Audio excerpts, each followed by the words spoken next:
नमस्कार दोस्तों, मेरा नाम है शरद शर्मा और देख रहे हैं नमस्ते राजस्थान। अभी हम मौजूद हैं कमला नेहरू कॉलेज में। कमल कौशल मैम मेरे साथ में है। मैम, आज इवेंट जो है वो एक रखा हुआ है और ओपनिंग है, तो पूरी डिटेल्स बताएंगे। कमला नेहरू महिला महाविद्यालय में एक नया क्लासरूम बना है, नया कक्ष बना है, जिसका आज उद्घाटन करने के लिए माननीय कुलपति प्रोफेसर प्रवीण चंद्र त्रिवेदी जी आ रहे हैं। और इस कक्ष के उद्घाटन के साथ ही इस महाविद्यालय में एक बड़ा सभागार है जो 1962 में बना था और लगभग 60 वर्ष बाद उसका पुनरुद्धार हुआ है और पुनरुद्धार के पश्चात उसका लोकार्पण भी माननीय कुलपति महोदय के द्वारा किया जाएगा। तो माननीय कुलपति महोदय ये उद्घाटन और लोकार्पण दोनों यह कार्यक्रम करने के लिए यहाँ पधार रहे हैं। हमारे इस हॉल में जब यह महाविद्यालय बना था तब 300-350 छात्राएं थी, उस हिसाब से इस हॉल की निर्मित हुई थी। अब जो छात्राओं की संख्या लगभग 5000 से ऊपर हो गई है और उसके लिए बहुत आवश्यकता महसूस की जा रही थी, क्योंकि जो हॉल की दीवारें हैं वो अब बहुत पुरानी बदरंग हो रही थी। जो उसकी जो छत है उसमें से पानी टपकने लगा था, तो इसका यह पुनरुद्धार हुआ है और अब वो जो हमने ऊपर उसकी छत होती है उस छत को भी पूरी मरम्मत करा करके और उसमें जो लाइट व्यवस्था है वो नई तरह की लग गई है और अब यह देखने में काफी आकर्षक लग रहा है। कितना मैम अप्रोक्स करीब साइज कितना होगा हॉल का और करीब कितने लोग बैठ सकते हैं अंदाज से? हॉल में लगभग 500-550 छात्राएं बैठ सकती हैं और क्योंकि वर्ष भर के जो हमारी सांस्कृतिक गतिविधियां होती हैं या कोई व्याख्यान इत्यादि हम कराते हैं, एनसीसी एनएसएस के बारे में या लॉ से संबंधित जो भी व्याख्यान होते हैं छात्राओं की जागरूकता के लिए, कभी उसमें वाद विवाद प्रतियोगिता होती है, जो जीके सामान्य ज्ञान प्रश्नोत्तरी है यानी जीके कंपटीशन है, वो जब उसमें होता है तब उस समय छात्रों की संख्या बहुत अधिक होती है, नृत्य प्रतियोगिता इत्यादि के समय। तब ऐसे समय में आवश्यकता होती है कि हॉल इससे भी बड़ा होना चाहिए। तो जब भी कोई हमारे यहाँ पर माननीय विभूति आएंगी तो उनसे और हम अनुरोध करेंगे कि एक बड़े हॉल की व्यवस्था और कराएं। फिलहाल इसी का ही पुनरुद्धार करके इसको एक नया भव्य और आकर्षक रूप दिया है। मैं कुछ पर्सनल क्वेश्चन आपसे पूछूंगा। लोग कहते हैं कि कोई भी अगर विभाग के अध्यक्ष होते हैं या जो डीन होते हैं, नॉर्मली उनकी जो है या तो छात्रों से उतनी अच्छी नहीं बैठती या मैनेजमेंट से नहीं बैठती। आपके केस में दोनों चीजें बैलेंस रहती है। हाउ कम दिस, कैसे मैनेज करते हैं? मुझे लगता है कि आज जो आधुनिक युग है उसमें जो हमारी ये युवा पीढ़ी है उसके साथ यदि हम सकारात्मक सोच और सकारात्मक संवाद करें तो फिर उनके साथ ये सामंजस्य बिठाने में कोई कठिनाई नहीं होती। तो उनके साथ संवाद करने से ही आगे जो मार्ग है वो प्रशस्त होता है। और इस महाविद्यालय में जो हमारी छात्राएं हैं वो जब भी कोई समस्या लेकर के आती हैं तो हम अपने वरिष्ठ जितने भी साथी हैं उनके साथ बैठ करके संवाद के माध्यम से ही उसका हल निकालते हैं। छात्र नेताओं का थोड़ा आक्रोश है बीच कुछ समय में देखा गया और वैसे भी दिखाया जाता है। क्या निवेदन करना चाहेंगे जो भी छात्र संघ के जो भी लोग पदाधिकारी हैं, भले वो किसी भी पोस्ट के नए लोग हैं, तो उनसे क्या निवेदन करना चाहेंगे या क्या बात करना चाहेंगे? और युवा पीढ़ी जो है थोड़ी डिफरेंट एंगल में चल रही है, तो उनके लिए क्या सलाह है, क्या आप गाइडेंस देना चाहेंगे? किन चीजों को मेन ध्यान रखें जिससे अपने करियर के अंदर जो है वो अच्छी एक मार्गदर्शन मिलेगा तो वो आगे अच्छा अपने कर पाएंगे? मुझे ये बहुत प्रसन्नता होती है देखकर कि युवा पीढ़ी जो है वो अपने अधिकारों के प्रति बहुत जागृत है और वो चेतन है। पर उनका यह चैतन्य, उनकी यह जो चेतना, उनकी यह जो जागृति है वो यदि हमारी प्राचीन गुरुकुल परंपरा के धैर्य और उस विवेक को और वह जो चिंतन मनन की हमारी पद्धति है उसको यदि लेकर के चले तो निश्चित रूप से वह जो युवा पीढ़ी है वह नए क्षेत्रों में अपने और भी उच्च आयाम स्थापित करेगी। तो इन छात्राओं से, युवा पीढ़ी से मेरा यही आग्रह है कि वे थोड़ा सा धैर्य और थोड़ी सहिष्णुता बनाए रखें। आप अपने अधिकारों की बात करते हैं, बहुत अच्छा है, पर उस अधिकारों के साथ साथ आप अपने कर्तव्य के प्रति भी जागरूक रहें, उसके प्रति भी आप सजग रहें और कर्तव्य पहले करें, उसके बाद आप अधिकार की बात करें, तभी हम अपने जीवन में आगे बढ़ सकते हैं। तत्र नारायणते पूजन्ते तत्र पूजन्ते देवा, रमन्ते देवता, यत्र नारस्तु पूजन्ते रमन्ते तत्र देवा। तो मैम ये जैसे अभी मानते हैं कि आज की तारीख में जो है गर्ल्स काफी आगे निकल गए हैं, भले वो डिफेंस में खेलें या खेलों में खेलें, लड़कियों ने, महिलाओं ने काफी अच्छा काम करा है।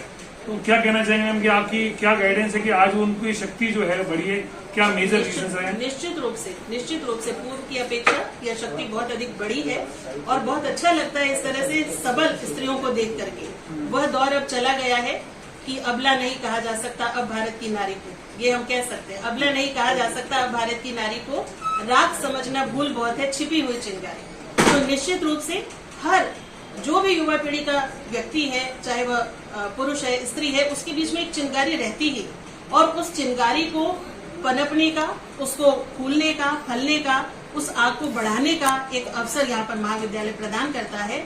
और मुझे ये प्रसन्नता है कि इस व्यवसाय में हम निश्चित रूप से, ये व्यवसाय तो क्या एक तरह का कर्तव्य कहा जाएगा, जो भी हमने अपने शिक्षकों के दायित्व निभाए हैं, हम हमेशा जिसमें भी हमें दिखता है कि इसमें आगे बढ़ने की पोटेंशियल है, प्रतिभा है, तो उस प्रतिभा को तराशने का काम रहता है। आज गुरु पूर्णिमा भी है और जब ये कहा जाता है गुरु कुमार शिष्य कुंभ है, गड़गड़ काड़े खोट, अंतर हाथ सहार दे, बाहर बाहे चोट। तो आंतरिक रूप से सहारा देते हुए और बाहरी रूप से उन्हें यह मार्ग बताते हुए कि आप किस मार्ग पर चलेंगे जो आपके भविष्य को और अधिक उज्जवल बनाएगा, आपके व्यक्तित्व में एक नए विकास के आयाम को पैदा करेगा, आपके ऑरा को वो और भी अधिक बड़ा बनाएगा, हम उन कामों के लिए यहाँ पर प्रयत्नशील हैं। कहते श्रेष्ठ मूर्तिकार को जैसा लगता है कि तैयार भी करना है और श्रेष्ठ तरीके से तैयार करना है और उसको गढ़ना भी है, उसको एक रूप भी देना है।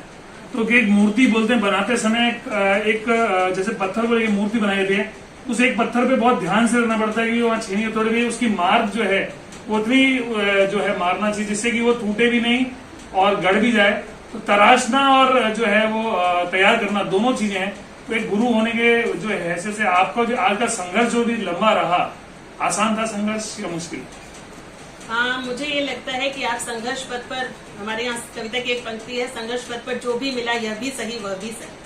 तो हमारा काम है उसको, यदि कुछ गलत भी है या त्रुटिपूर्ण भी है तो उसको सही बनाना और तभी हम अपने दायित्व को सार्थक बना पाए।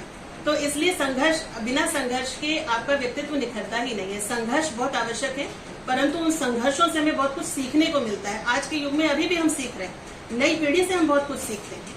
क्योंकि हमारे समय में जब मैं देखती थी कि छात्राएं बहुत कम पढ़ती थी, जब हमने पीएचडी की बहुत कम लोग थे पीएचडी करने वाले।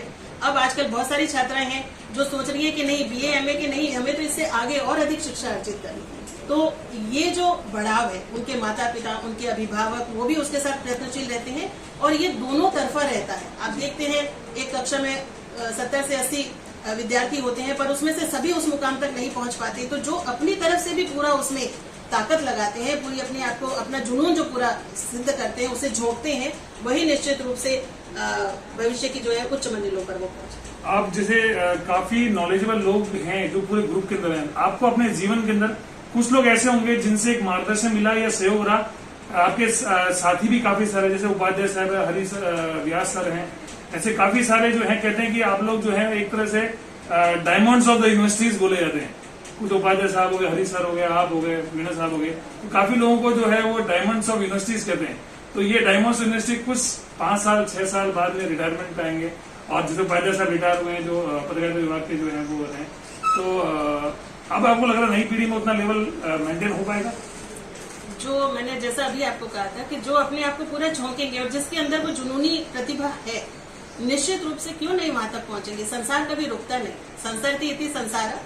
और उस संसार में यदि आप पढ़ते हैं, ये कहा भी जाता है विद्या अमृतम अश्नुते, तो जितना आप विद्या में डूबेंगे उतना ही आप डूब करके पार हो जाएंगे। अभी एक लास्ट सवाल मैं पूछना आपसे कि नई पीढ़ी के लिए कोई संदेश? नई पीढ़ी के लिए यही संदेश है कि आप जो भी काम कर रहे हैं उस काम को पूरी तन्मयता से करें, पूरा डूब करके करें। यदि आप मनोयोग से करेंगे और पूरा चिंतन मनन से करेंगे, रोज जब भी आप सोने जा रहे हैं तब या सुबह उठ करके एक बार 5 मिनट स्वयं को दें कि आज जो मैंने किया है क्या मैं उससे प्रसन्न हूँ, जो मैंने किया है क्या ये मुझे भविष्य में आगे बढ़ाने वाला है। कभी किसी के प्रति मनोमालिन्य न रखें और निश्चित रूप से आपका पथ भविष्य में प्रशस्त हो जाएगा। धन्यवाद। आप मैम जो है हमारे साथ हैं कौशल मैम, और आप देखें केएम कॉलेज की एक बड़ी रिस्पॉन्सिबिलिटी है जो मैम लेके चल रहे हैं। अभी हम आपको जो है पूरी कवरेज दिखाएंगे। मेरे साथी जो है शारिक और संजय जो है आपको पूरी कवरेज, बीसी साहब से सबसे मुलाकात होगी, सारी कवरेज बताएंगे। खबरों का सिलसिला और जो है इंटरव्यूज का सिलसिला ही जारी रहेगा। आप देखते रहे नमस्ते राजस्थान न्यूज। हमारे इस वीडियो ज्यादा लाइक करें, शेयर करें और हमारे चैनल नमस्ते राजस्थान न्यूज को सब्सक्राइब करना ना भूले। जय हिंद, जय भारत, नमस्ते राजस्थान।